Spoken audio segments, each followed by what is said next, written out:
9 climate change activists have been jailed for between 3 and 6 months for protesting on the M25. Members of Insulate Britain yesterday pleaded guilty to breaching a High Court injunction. A wave of demonstrations on motorways and major roads in London, Birmingham, Manchester and Kent began in September.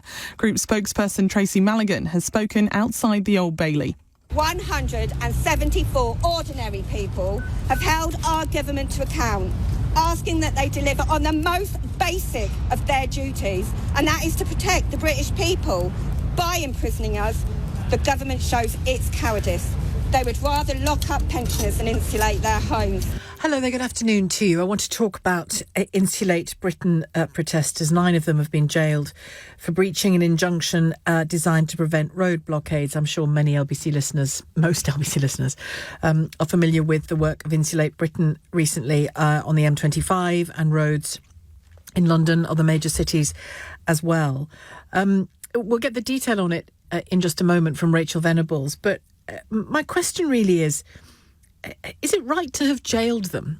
I'm sure that in law there was justification. I don't doubt that there was some legal justification for doing so, but I'm talking about sort of bigger than the legal justification, the sort of moral question, and also the practical question of what's achieved by jailing them. I suppose when all is said and done, all they're asking for is for Britain to be insulated, which the government has said it will do. They want it to be done more quickly. We know it needs to be done. We know it needs to be done before we can do other environmentally friendly and vital things to our homes. So does jailing them feel a bit petty? It does to me. I have to say, it feels a bit petty to me. I wonder whether you agree. 0345, don't feel obliged to do so. Do call if you disagree. 0345 6060 973, the number to call. You can text 84850. You can tweet at LBC. Maybe you were inconvenienced by them during one of their protests. Rachel was in court this morning, as I said, Rachel Venables, and she has the details of what happened. Well, in sentencing the 9 for contempt of court this morning for breaching an injunction that blocked them from protesting on the M25, the judge at the High Court, Dame Victoria Sharp, said that they had shown no contrition. And she talked in some detail about the harm they caused, both economic and to emergency vehicles and key workers stuck in the blockages they created. She talked about the risk blocking motorways caused for them, members of the public and the police. And she said that while we do expect protest to be disruptive up to a point, that Insulate Britain had gone too far, breaking a social contract. All this meant, she said, that a suspended sentence wasn't suitable. Instead, the 9 should be jailed immediately. 6 of the group receiving 4 months in prison. 2 she was more lenient on. They got 3 months. And one man called Ben Taylor, who yesterday swore in court, telling the judge he'd go right back out and block motorways again if she didn't imprison him, he received a 6-month jail term. Now, their family and friends, the few of them who were allowed in court, shouted messages of love as the 9 were brought down to the cells. And then outside court, Insulate Britain held a bit of a press conference blasting the government for choosing to imprison climate activists rather than, they said, getting on with the job of insulating Britain's homes. Public opinion, of course, will be very much split on this case. Some, no doubt, seeing the 9 as martyrs for their worthy cause. Others see them as protesters who simply went too far, breaking the law and damaging their message in the process, as they, of course, disrupted so many lives. But what's really clear now is that more of these trials will follow. Yesterday, the barrister representing National Highways said they had committal papers ready to serve on more members of the climate group by the end of the week, awaiting, she said then, the outcome of this case. That was Rachel Venables reporting. Grant Shapps, Transport Secretary, has said on the question of them being jailed, says they've been jailed having breached the injunction covering the M25 that I instructed National Highways to take out. Every motorway and major A road in the country is now covered by injunctions preventing people from blocking the road. Anyone who causes misery to motorists may face prison. I'll continue to do all I can, he says, to protect road users and prevent dangerous, disruptive behaviour. That's Grant Shapps. Joshua Smith is here, bricklayer from Manchester, who's part of the Insulate Britain campaign. Good afternoon to you, Joshua. Hello, how you doing? Did you expect them to be jailed? I did, yes. I did expect them to be jailed. It's still a bit of a shock, though, to be honest, to actually hear them get sentenced. And what will it mean for the campaign of activities? So say that again, please. What will it mean for your group? Will you carry on campaigning? Yes, we are going to continue campaigning. We're expecting to go to prison anyway to really basically point out the hypocrisy of the UK government, who really should be getting on with insulating the homes of the United Kingdom, but they'd rather jail peaceful protesters than do that. Peaceful maybe, but disruptive and dangerous, says Grant Shapps. Do you accept it is disruptive and dangerous? Yeah, it is disruptive and dangerous, but the thing is we've been left without a choice. See, every other option has been tried. There's been peaceful demonstrations outside Parliament, there's been letters to MPs, petitions written. Everyone knows that the government doesn't give a damn about those kinds of things, and they just ignore it whenever they can. So we've had to do something that the government can't ignore. So is being jailed now part of the campaign almost, that you want it, people will notice lots and lots of ordinary people being jailed about having our homes insulated? It does seem a bit odd, doesn't it? Well, when you say it like that, with the homes being insulated, it seems like a small thing. But with the climate crisis and with Sir David King has said, we have got 3 to 4 years to determine the future of humanity. And what we do in the next few years is really what's going to count. So insulating the homes of the UK, like you just said a minute ago, is the first thing that we need to do. It's one of the first things that needs to be done. Well, I mean, that's just a fact, isn't it? That in many cases, the technology that's being spoken about won't be worth putting in unless you've got an insulated home to start with. Yeah, exactly. So the government are talking about heat pumps right now, and that won't be really worth anything unless we insulate the homes of the UK. So it's the first thing that needs to be done. Can I ask you a question? Do you know when Sir David King says 3 to 4 years to determine the future of humanity, what do you think he means by that? Well, I don't think he means the world's going to end in 4 years. No, the world isn't going to end in 4 years. What do you think he means by it? No, I don't think the world's going to end in 4 years. But what I do understand is we are 3 to 4 years away from setting off irreversible chain reactions that will be outside of human control. Doesn't mean the world's going to end in 4 years. It just means there's going to be a point of no return. And to the question of almost factoring in imprisonment into your form of protest now, how long would you be prepared to go to jail for? Personally, as long as it takes. I mean, the people in Insulate Britain are doing this out of despair. They're doing it out of despair because they've learned the science behind the climate crisis, and it is unbelievably bad, like worse than you could possibly imagine. And they want to do whatever they can to try and help the situation. So going to prison isn't really a big deal to people compared to starvation of potentially billions of people in the next century. But I'm looking at your individual life for a minute. Yep. I mean, how old are you? 20s, 30s? I'm 28. 28, right. So if you were going to spend the rest of your 20s in jail, that would be okay with you? No, not really. I would much rather be doing other things. I'd much rather be... But you're prepared to go to jail repeatedly for this? The thing is, right, in a couple of decades from now, when there's food shortages and there's no food in the shelves of Tesco and no chips at McDonald's and people are starving, I will have no regrets for spending a few years in jail for trying to do everything I possibly could to change the situation. And to be honest, in a few decades from now, when things are getting really bad, if you look at the IPCC report, the United Nations, if things are getting really bad, I don't think I'd be able to live with myself if I didn't try everything within my power to... And what do your parents and your family and friends say to you about being jailed? They feel like I'm potentially throwing my life away, and they agree the situation is beyond bad, but they feel as though... it's too much to ask. It's too much for me to solve, and they agree with what I'm doing. They just wish that there was somebody else who was doing it and not their son. Has the group talked about other ways to protest effectively without breaking these laws, these injunctions? See, I said this before, we have tried everything else. So the climate movement has been trying for the last 30 years to get change. They've been doing marches and peaceful demonstrations and letters to MPs, and all of it gets ignored. So, for example, in August, there was 10,000 people outside Parliament protesting, and I bet none of your listeners even heard about that. But I'll tell you, all of your listeners have heard about Insulate Britain, though, haven't they? So just look what 100 people have achieved. Because you were so annoying. Yeah, you know what I mean. I mean that literally, not about you personally. Yeah, it was annoying, right? But yeah. at the end of the day, 10,000 people outside Parliament gets ignored. Nobody hears about it. 100 people stopping you get to work, and it grabs the entire country's attention. Do you have any qualms about getting in people's way when I don't know? Yes, there was. Yes, I do. I feel really bad about it because obviously the people we're stopping are not the people who are causing the problem.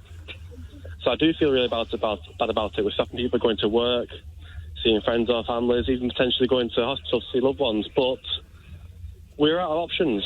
We are out of options. Everything's been tried, and everything has failed. People have been protesting for 30 years. It's ignored. And now we have 3 to 4 years to determine the future of humanity. I'm not saying that the world's been in 3 to 4 years. I'm saying we've got 3 to 4 years to stop setting off irreversible chain reactions that will be outside of human control. And just a final thought on your own situation. I mean, do you have support from the people you work with? Do you have support from friends in what you do? Well, yes, all my friends are very supportive. They just wish that it was somebody else who was doing this and not me. But there is nobody else doing this. There's about 100 people doing this out of 68 million people in the UK. I wish there were more people doing it, but there isn't. So, and if it means cyclical jail terms, so be it. So be it. It is what it is. At the end of the day, in decades to come, when the climate is breaking down and crops are failing around the world globally, I will not regret any of it. All right, Joshua, thank you for talking to me today. Joshua Smith, a bricklayer from Manchester who's part of the Insulate Britain campaign. He's determined. I presume the others are determined as well. So what will it mean if we just see cyclical jailing, routine jailing of protesters such as these? You okay with that? I must say I'm not okay with it. I think there's got to be, surely, a more constructive way to go about things than this, on both sides, actually. So your thoughts? It seems petty to me to jail them. What about you? So Insulate Britain, a number 9 of their members have been jailed today. They and their supporters were chanting, "We are unstoppable. Another world is possible." The High Court has so far issued 5 injunctions to prevent protesters from blocking roads. You'll know from recent events where they were. There were demonstrations banned on the M25 around the port of Dover and on major roads around London as well, and one to transport for London. TfL was granted a civil banning order aimed at preventing protesters from obstructing traffic on some of the capital's busiest roads. I mean, it is disruptive. There's no getting away from that. It is extremely disruptive. But is the jailing of these protesters the right way to go, do you think? I think it's a no from me. I really do.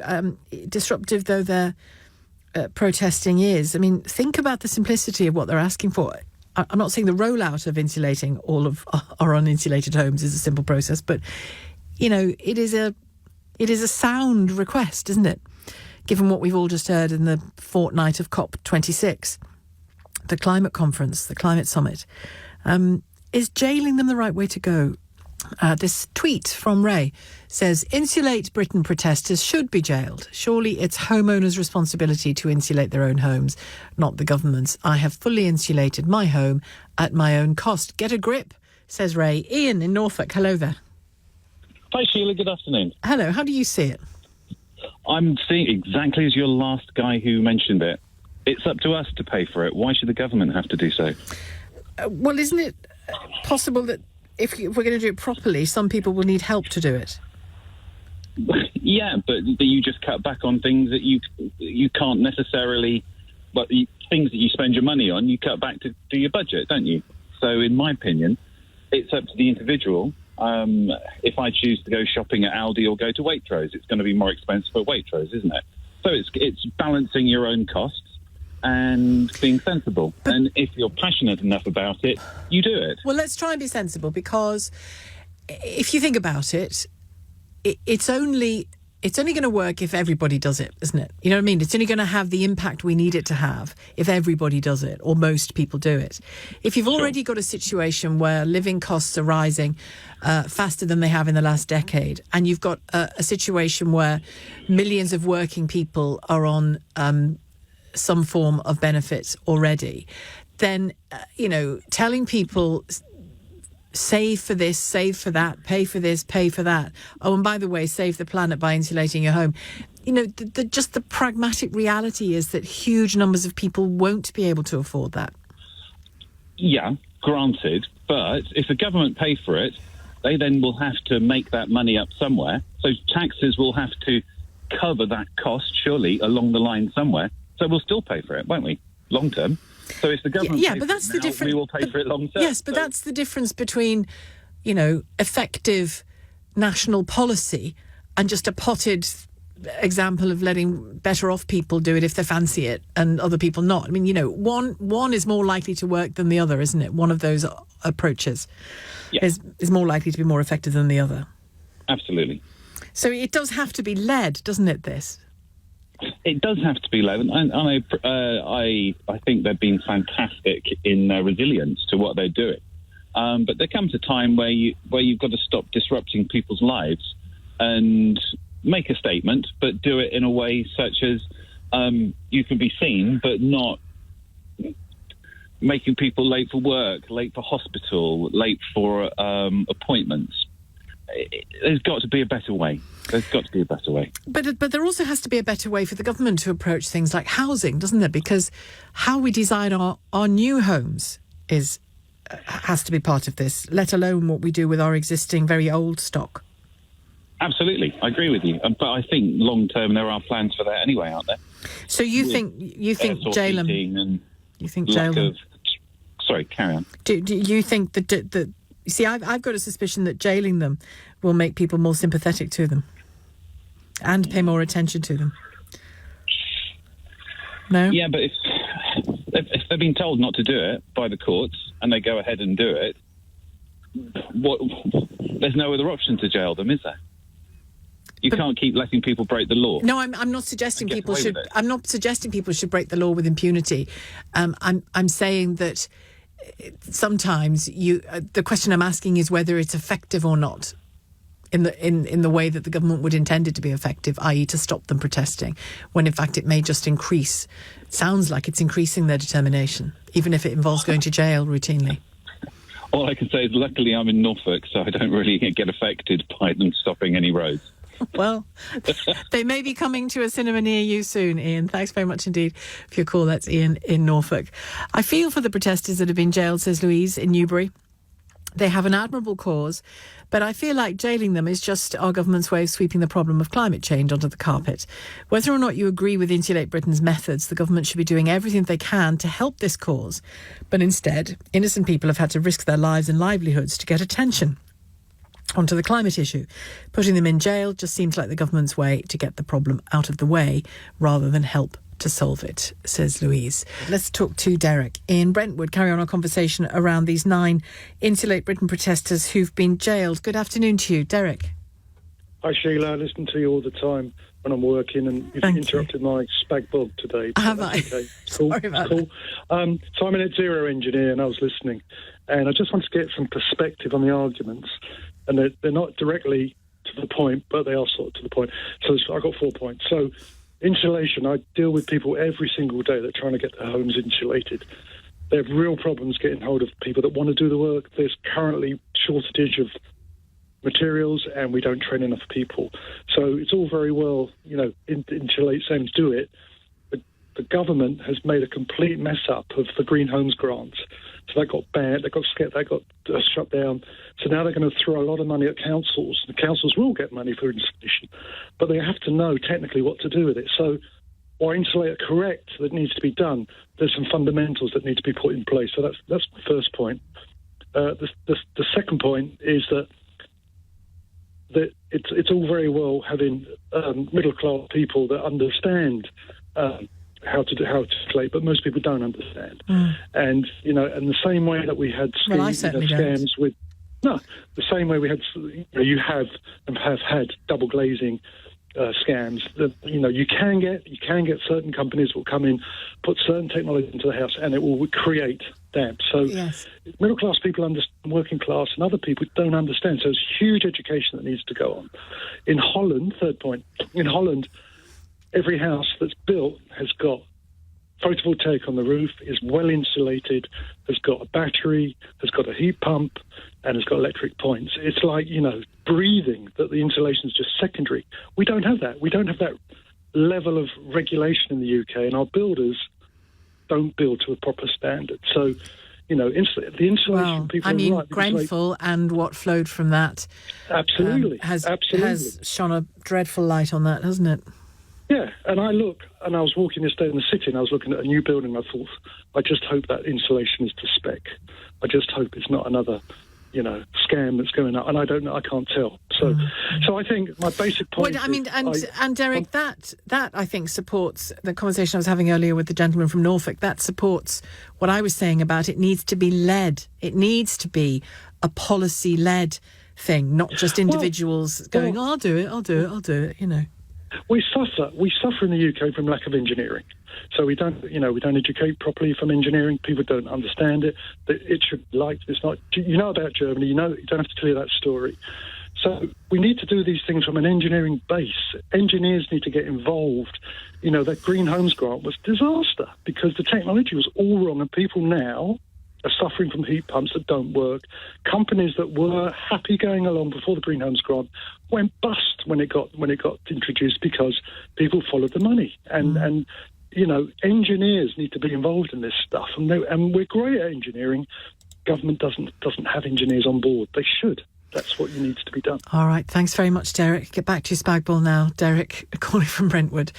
Text here from Amanda says on the jailing of the Insulate Britain protesters, jailing is definitely not the answer. A prison sentence is for rehabilitation. There is no way the thought processes of these people will change. It's also for punishment and as well as rehabilitation, isn't it? But anyway, she says punishment, again, pointless as they're prepared to take the punishment over and over again. But although annoying and a pain, the public is not massively at risk. When in prison, you have to take courses to deal with your offending behaviour. In this case, what kind of courses can they take? It's a waste of money, and giving all these people prison records will financially affect them long term, which means less likely to get jobs and keep homes, more likely to need benefits and government support. This text from Amanda, who, like me, thinks that jailing the Insulate Britain protesters is not necessarily the most productive thing to do. This text from Paul in Maidstone says they're using the same method as the suffragettes did. No one would disagree with that cause, and this is arguably more serious for our species. History will treat them kindly, I think, says Paul. John has called from Aldershot to talk about Insulate Britain and those 9 members and presumably others in the next few weeks being jailed for their protests. John, how does it sit with you, jailing them? Yeah, hi Sheila. Great show as usual. I have to say I've got a slightly different opinion to the ones that have been expressed in the last sort of 10-15 minutes in that whilst I do agree with the cause that the Insulate Britain people are protesting over, I mean, it's hard to disagree with it.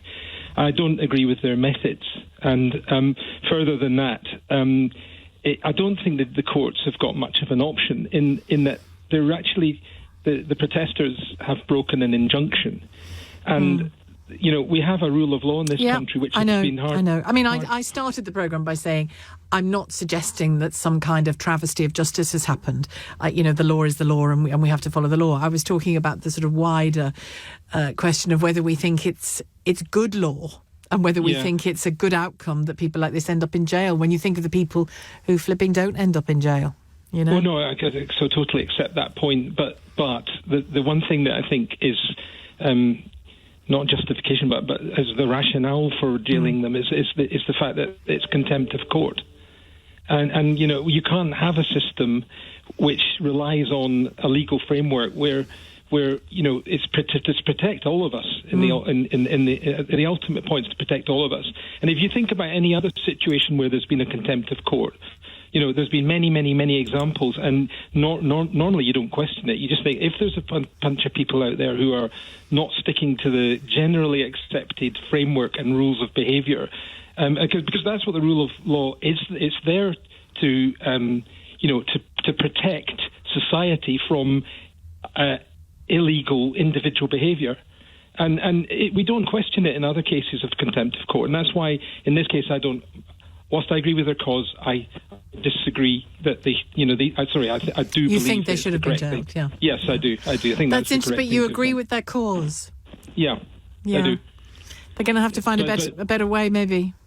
They need to find a better way, in a way that, if you think about the individuals, not me actually personally, but individuals who've been affected by their fairly, radical and inconsiderate behaviour, then, there was genuine distress, wasn't there, on those streets if people were affected by them, for sure. Thank you very much, John. I was hoping somebody who had been inconvenienced by them directly might call. Still time, I suppose, for that. George has called from Hackney. Hi, George. Hello there. How are you? I'm all right, yes, yeah. So, what I would say as a person who works in an ambulance service, who's had 20 years experience of driving an ambulance around, is my job is to save lives. And these individuals have put their life on the line to go to prison, to save the planet, to save humanity, to save all human life forms. They're doing exactly what I want to do. And if I could do it, I would do it. And I've spoken to my management and said to them, if I can go and do this and I get a prison sentence or I get a criminal record, and they've recommended I don't do it. So I have to wait until I'm 60, until I have to retire, and then I will be arrested as often as possible to save humanity. And you would join them in a heartbeat? I pray for the moment when I can retire and go and get a criminal record and save humanity. Because what is facing us... Do you have to get a criminal record to do that? Well, our government... the thing is, if you have consciousness about the environment, and a lot of people don't, they've just got glancing understandings of it, what we are moving towards is 2.4. As simple as that. If they do everything they say they're going to do, it's 2.4. This means that countries like Bangladesh will be underwater. There will be millions of refugees scattered all over the world, underlying areas. Yeah. That's the point I made in the asylum conversation that we had earlier, that, climate change is only going to exacerbate the movement of people around this planet. Yeah, and those people will come to the more prosperous areas that can look after them. They'll try to. Yeah, and we're the fourth or fifth. But then again, most refugees in reality nowadays don't do that. They go to the nearest country, like Turkey, or they go Iran. Right now is getting 3,000 refugees a day from Afghanistan. So, it's, when we got a trickle, I think you mentioned a figure of 26,000 or something asylum seekers. 26,500 applications up to March, I think it was, of this year, or July of this year. Yeah, you're totally right. We get a minuscule amount, Other countries like Germany take millions, and Norway, a very small country, has taken in proportion a vast amount more than we have. Well, listen, thank you very much for your call. Those are all topics we will undoubtedly return to again in the future. Thanks very much indeed, George. George calling from Hackney. Coming up after the news at 3.